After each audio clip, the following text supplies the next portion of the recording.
بسا اوقات ایسا ہوتا ہے کہ انسان پانی ہونے کے باوجود پانی استعمال نہیں کر سکتا کسی بیماری کی وجہ سے، یا بسا اوقات ایسی جگہ پہ ہے کہ نماز کا وقت قریب ہو چکا ہے لیکن اس کے پاس پانی ہی نہیں ہے۔ تو لازمی بات ہے، نماز ایک بنیادی عبادت ہے، اور ایمان لانے کے بعد، کلمے کے بعد سب سے بڑا جو حکم اللہ جل جلالہ کا اہل ایمان پہ عائد ہوتا ہے اور متوجہ ہوتا ہے وہ نماز ہے۔ تو نماز تو کسی حال میں آدمی چھوڑ نہیں سکتا۔ اب بیمار ہے، پانی استعمال کرنے پہ قادر نہیں ہے کہ پانی سے بیماری بڑھ سکتی ہے، یا مسافر ہے، سفر میں اس کے پاس پانی نہیں ہے، تب کیا کرے؟ جب پاکی حاصل نہیں ہوگی تو پاکی کے بغیر نماز تو پڑھ نہیں سکتا۔ تو شریعت نے امت محمدیہ کو یہ اسلام کو اللہ نے یہ ایک نعمت دی ہے تیمم کی۔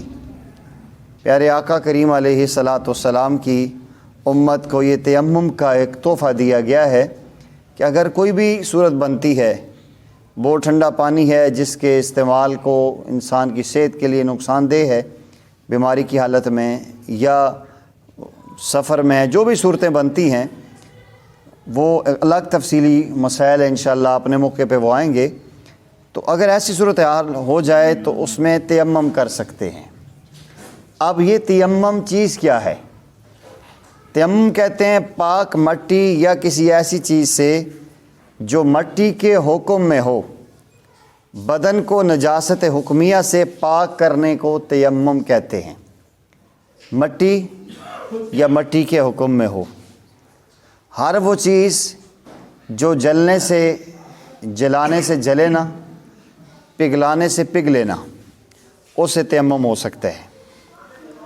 پاک مٹی یہ بنیادی چیز ہوتی ہے، مٹی پاک ہو، پاک مٹی سے پاکی کا ارادہ کر کے اس نیت سے تیمم کیا جاتا ہے۔ ایک پتھر ہے، اس پتھر کے اوپر مٹی لگی ہوئی ہے، آپ ہاتھ لگاتے ہیں وہ مٹی اڑتی ہے، تو اس مٹی سے بھی آپ تیمم کر سکتے ہیں۔ یا دیوار ہے اور دیوار پر مٹی ہے اور ہاتھ لگانے سے وہ ہاتھوں کے ساتھ مٹی لگتی ہے، یہ بھی مٹی کے حکم میں ہے، اس سے تیمم کر سکتے ہیں۔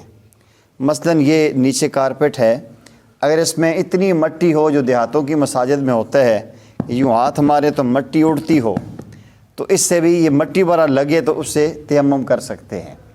تو شرط یہ ہے کہ مٹی پاک ہو بنیادی طور پہ۔ تیمم کب جائز ہوتا ہے؟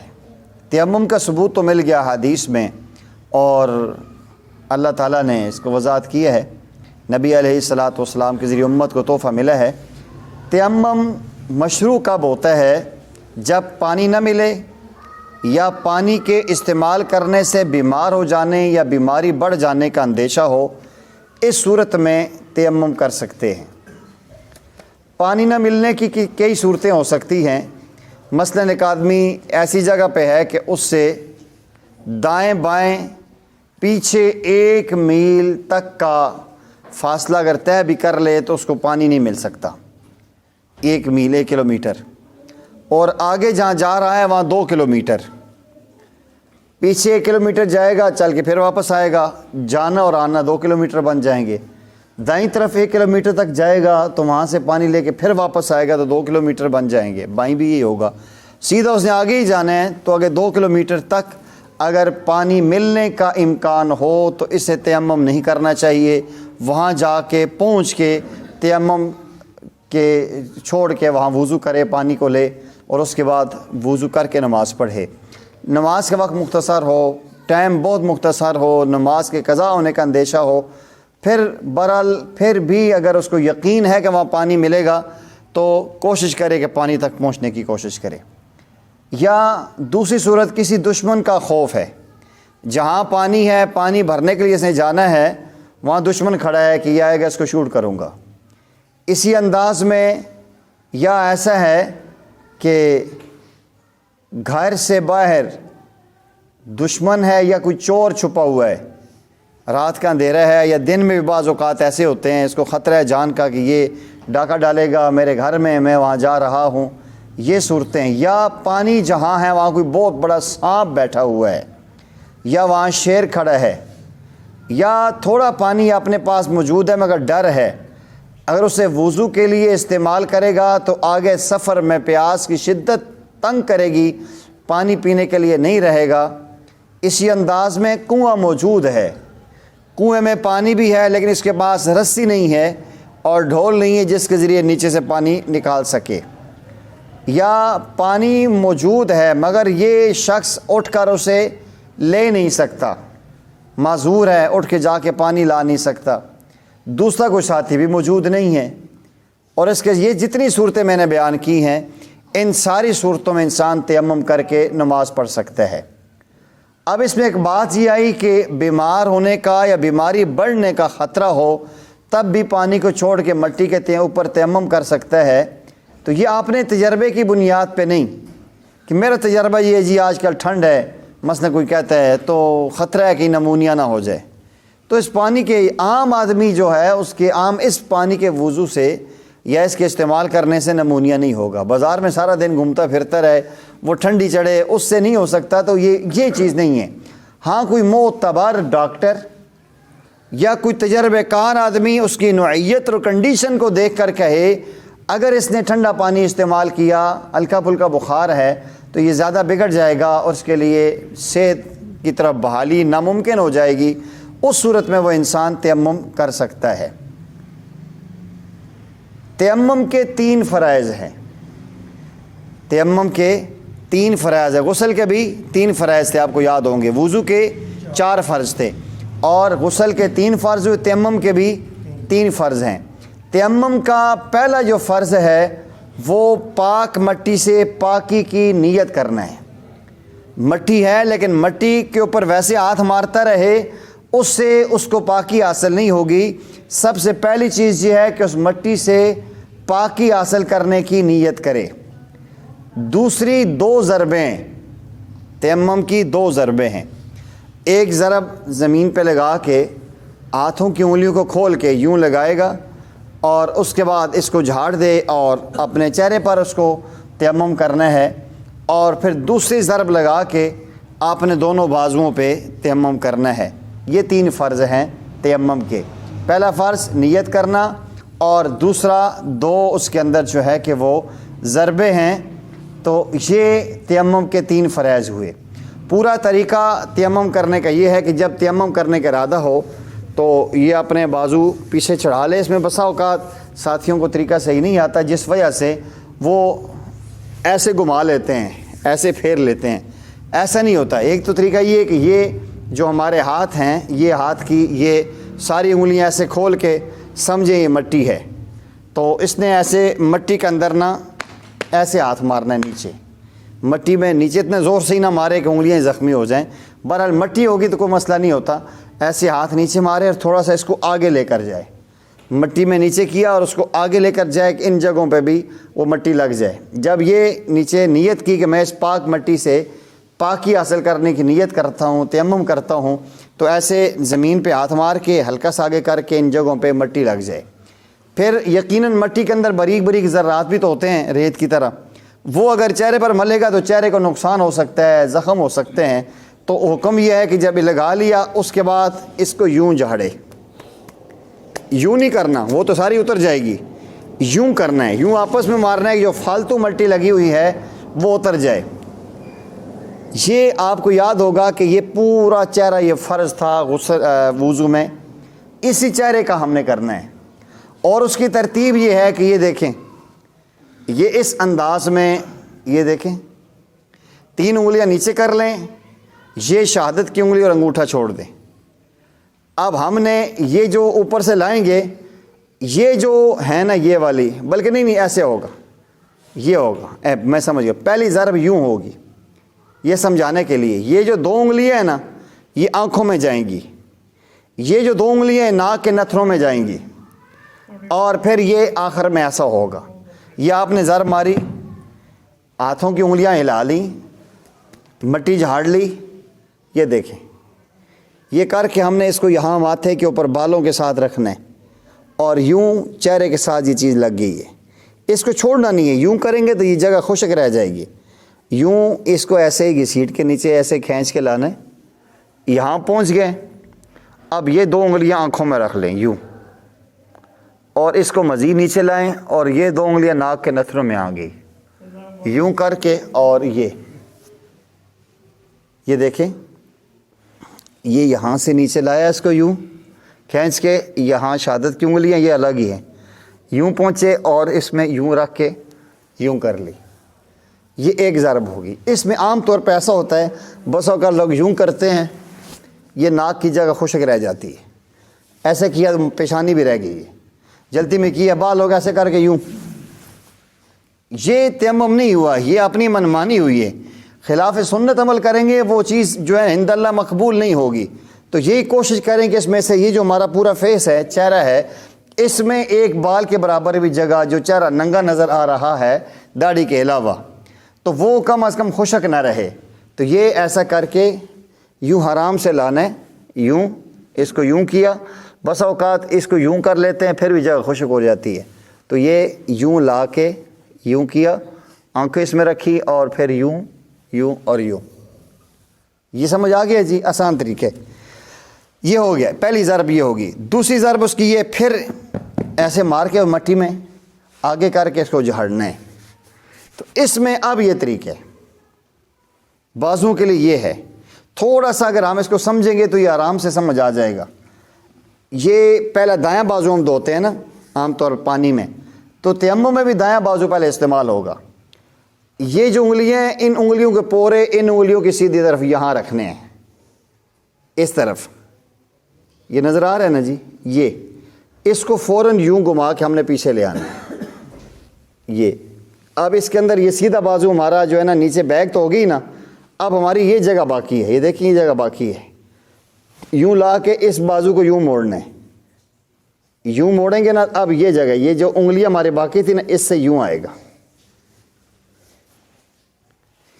یہ دیکھیں یہاں سے شروع کریں. یہ اس کو یوں لایا، یہ کر کے یہاں تک لے آئے. اب اس کے بعد یہ پھر ادھر سے لائیں گے اس کو، یہ پیچھے لایا یہ اور پھر ہم نے اس سے یہ. بعض اب ایسے کر لیتے ہیں، سمجھ نہیں آتی. طریقہ یہی ہے، تھوڑا سا سمجھیں. یہاں سے ہم نے لایا، یہ دیکھیں یہاں سے پورے ہم نے لیے ہیں یہ، اور پھر یہ لا کے اس کے پیچھے یہ سیدھا پھر یوں کر لیں، اور پھر یہ ایسے کر لیے. یہ آپس میں ٹچ نہیں، مٹی لگی ہوئی ہے. اس کو یوں کریں گے یوں، اور پھر اس کو یوں. یہ تیمم کا طریقہ ہے. تھوڑی سی پریکٹس کریں گے انشاءاللہ ہو جائے گا. تو یہ آسان طریقہ ہے. میں نے خود کئی جگہ دیکھا، آپ نے بھی دیکھا ہوگا. بسا اوقات لوگ تیمم کرتے نہیں، بسا اوقات ایسے ہمارا یوں کر لیا اور یوں کر لیا. یہ طریقہ صحیح نہیں ہے. اور یہ جو ہم نے تیمم کیا ہے، یہ غسل کے لیے بھی تیمم یہی ہے اور وضو کے لیے بھی تیمم یہی ہے. کسی آدمی نے غسل کرنا ہے اور پانی نہیں مل رہا، تو وہ ایسے ہی تیمم کرے گا تو اس کے ساتھ یہ اس کا جسم پاک ہو گیا ہے. اور اگر کسی کو غسل کا مسئلہ ہے تو جسم سے جو نجاست لگی ہے اس کو دور کر لے، کپڑے سے صاف کر لے، جس چیز سے صاف کر لے، مٹی سے وہ جگہ صاف کر لے. اس کے بعد یہی جو وضو کا تیمم ہے، یہی غسل کا تیمم ہے. ایسا کریں گے تو یہ غسل ہو جائے گا، وہ یعنی تیمم جسم کا ہو جائے گا. پورے جسم کو مٹی میں لوٹ پوٹ کرنا ضروری نہیں کہ مٹی اٹھا کے ملتا رہے سارے جسم کو، یہ تیمم ہو رہا ہے. ایسا نہیں، ایسے واقعات ہوئے ہیں بہرحال. تو یہ ایک طریقہ صحیح نہیں ہے. یہی طریقہ ہے اس کا. ایک آدمی کہتا ہے مٹی کا ڈھیلا لے کے جسم پہ مل لے. کئی جگہ میں نے دیکھا ہے کہ بسا اوقات بعض بزرگ لوگ رمضان میں اعتکاف کی مساجد میں، ہم گاؤں میں لوگوں میں دیکھتے ہیں، وہ اتنا سا ڈھیلا پاس رکھا ہوا ہے. اس ڈھیلے سے کیا ہوگا؟ رکھنا ہے بابا تو تغاری میں تھوڑی سی مٹی رکھو، جس کے اوپر ہاتھ لگانے سے کم از کم مٹی ہاتھ کے ساتھ لگے تو صحیح. کہ خالی اتنی ڈلی سی رکھی ہوئی ہے، اسے کیا ہو سکتا ہے؟ وہ ٹھیکری رکھ کے لوگ رکوع والے سجدے والے تو ہو سکتے ہیں بیچارے، وہ جو جن بیچارے زہری اور باطنی تھوڑا سا سیاہی کے مائل لوگ ہوتے ہیں، وہ ٹھیکری رکھ کے نہ کربلا کی ٹھیکری پہ سجدہ کرتے ہیں. وہ تو الگ بات ہے. اب وہ ٹھیکری تو نہیں ہو سکتی، ہم مسلمان ہیں، ہم نے پیشانی زمین پہ لگانی ہے. تو بہرحال وہ ٹھیکری نہ ہو، مٹی کچی ہو اور جس کے اندر جو ہے نا مٹی اٹھتی ہو، تو اس سے تیمم کریں گے. اچھا، تیمم کن چیزوں سے جائز ہے؟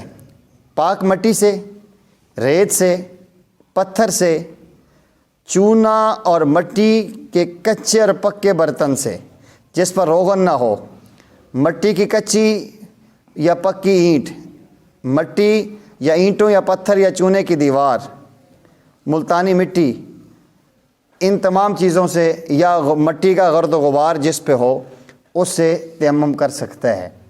اب یہاں لکھا تو نہیں، لیکن یہ ذہن میں آتا ہے کہ یہ جو اینٹیں بھٹے سے آتی ہیں نا، وہ آج کل ہوتی ہیں، اس طرح لگا ہوتا ہے کیمیکل، وہ ویسے بھی ہاتھ میں پکڑیں گے نا تو ہاتھ ہو جائے گا زخمی۔ یہ ہو سکتا ہے جب مفتی کفایت اللہ دہلوی رحمۃ اللہ علیہ نے کتاب لکھی ہے، ممکن ہے اس دور میں ایسی اینٹیں نہ ہوتی ہوں۔ آج تو اینٹوں میں لگائیں گے تو دو نقصان ہوں گے، ایک تو یہ ہوگا کہ ہاتھ زخمی ہوں گے، اور دوسرا سرخی لگ جائے گی چہرے پہ۔ آج کل اینٹوں کا کلر یہ ایسا ہوتا ہے تو کچی اینٹ ٹھیک ہے، جو کچی اینٹ ہے، اور مقصد یہ ہے کہ ہاتھ کے ساتھ مٹی ٹچ ہو نا۔ کچی اینٹ کا مطلب ایسی کچی اینٹ کہ اگر آپ اس کے اوپر ہاتھ مارے تو آپ کے ہاتھ کے ساتھ مٹی لگے۔ اگر ایک سوکھی ہوئی اینٹ ہے اور اس کے ساتھ عام طور پہ کچی اگر اینٹ بھٹے میں پکی ہوئی نہ ہو، وہ ایسی کچی ہوتی ہے کہ آپ اس کے ہاتھ ایسے ملے نا تو مٹی لگتی ہے ساتھ۔ کن چیزوں سے تیمم جائز نہیں ہے؟ لکڑی سے تیمم کرنا لکڑی جائز نہیں ہے، لوہا سے جائز نہیں ہے، سونے اور چاندی پر تیمم کرنا جائز نہیں ہے، تانبا، پیتل، المونیم، شیشہ اور جو اس طرح چیزیں، کپڑا ہے، راکھ ہے جسے عام طور پر چھائی کہتے ہیں، سواگا کہتے ہیں، اس سے تیمم جائز نہیں ہے۔ بس وہی بات جو میں نے شروع میں کی، خلاصہ یہ ہے جو چیز آگ میں پگھل جائے یا جل کر راکھ ہو جائے اس پہ تیمم جائز نہیں ہے، ناجائز ہے۔ جس کے اندر یہ چیزیں نہ ہوں اس سے تیمم ہو سکتا ہے۔ پتھر یا چونے یا اینٹوں کی دیوار پر غبار نہ ہو تو تیمم جائز ہوگا کہ نہیں؟ فرمایا جن چیزوں پر ہم نے تیمم جائز بتایا ہے ان پر غبار ہونے کی شرط نہیں ہے۔ پتھر یا اینٹ یا مٹی کے برتن دھلے ہوئے ہوں، لیکن دیکھیں خالی برتن ہے اور ہم نے تیمم کرنا ہے تو اس برتن کے اوپر ہاتھ مارے، ہمارے ہاتھ میں تو کچھ بھی نہیں لگے گا۔ ہم نے خالی وہ تو پھر یہ اس پہ ماربل پہ لگانا اور پکے برتن پہ لگانا بات ایک ہی ہے، لیکن اس میں غبار ہونا ضروری ہے تاکہ ہاتھ کے ساتھ لگے اور پھر تیمم ہو سکے۔ قرآن کریم پڑھنے یا چھونے یا مسجد میں جانے، اذان کہنے یا سلام کا جواب دینے کی نیت سے تیمم کیا تو اس سے نماز جائز ہے یا نہیں؟ ایک سوال ہے۔ ایک آدمی نے تیمم اس لیے کیا کہ مسجد میں داخل ہونے لگا ہوں، کسی آدمی نے تیمم اس لیے کیا ہے کہ میں سلام کا جواب دینے لگا ہوں، کسی آدمی نے اس لیے تیمم کیا ہے کہ میں قرآن کو چوم کے رکھنے لگا ہوں، تو اس سے وہ نماز نہیں پڑھ سکتا، کیونکہ اس کو اگر خاص ایک چیز کے لیے تیمم کی نیت کی ہے تو اس چیز کے اندر تو بات جائز ہوگی۔ اس چلے کو چاہیے کہ اس خاص چیز کی نیت نہ کرے نا، پاکی کی نیت کر لیں کہ میں پاکی کے لیے نیت کرتا ہوں، اس میں قرآن بھی آ جائے گا، مسجد میں دخول بھی ہو جائے گی، نماز نفل بھی ہو جائیں گے۔ تو اگر اس کی نیت کی ہے، اس نیت کے لیے تیمم کرتا ہوں، نیت کرتا ہے کہ میں تیمم تب کر رہا ہوں کہ میں نے قرآن کو اٹھانا ہے یا میں نے سلام کا جواب دینا ہے، تو وہ جتنی نیت کی ہے اسی پر وہ برقرار رہے گا، اس سے دوسری چیزیں آگے نہیں استعمال کر سکتا۔ تیمم ٹوٹتا کن چیزوں سے ہے؟ بس آخری بات، تیمم کن چیزوں سے ٹوٹتا ہے؟ جن چیزوں سے وضو ٹوٹتا ہے ان سے تیمم بھی ٹوٹ جاتا ہے۔ ایک تو موٹی سی بات یہ ہے، وہ 8 چیزیں آپ کو یاد ہیں وضو والی، جن کے اندر وضو ٹوٹتا ہے، مریخ کا خروج ہو، پیشاب پخانہ ہو، یا جو چیزیں ہم نے اس میں بیان کی ہیں، منہ بھر کے قے ہو، یہ ساری وہ چیزیں ہیں جن سے وضو ٹوٹتا ہے، اس سے تیمم بھی ٹوٹ جائے گا۔ اور تیمم میں ایک دوسری شرط بھی ہے کہ تیمم اس شرط پہ کیا جاتا ہے کہ وہ پانی پر قادر نہ ہو یا پانی اس کو نہ ملا ہو۔ ایک آدمی پانی کے استعمال پر قادر ہو جائے یا پانی اس کو میسر ہو جائے تب بھی اس کا تیمم ٹوٹ جاتا ہے۔ اللہ تعالیٰ سے دعا ہے کہ اللہ تعالیٰ مجھے آپ کو صحیح معنوں میں اس تیمم کے مسائل کو سمجھنے کی اور سمجھ کے عمل کرنے کی اور دوسروں کو پہنچانے کی توفیق نصیب فرمائے۔ تیمم کا آخری مسئلہ اس میں یہ ہے، ایک تیمم سے ایک نماز نہیں، جب تک تیمم باقی ہے جتنی چاہے نمازیں پڑھ سکتا ہے، اس سے کوئی لمٹ نہیں ہے۔ جب تک پانی نہیں ملتا، یہ جب تک تیمم نہیں ٹوٹتا، ایک آدمی صبح تیمم کر کے بیٹھا ہے، شام تک اس کو پانی نہیں ملا تو تیمم اس کا برقرار ہے، اس سے ساری نمازیں پڑھ سکتا ہے۔ ہاں جو ہی پانی ملے گا تو اس کی مدت ختم ہو جائے گی اور اس کو دوبارہ پھر وضو کرنا پڑے گا۔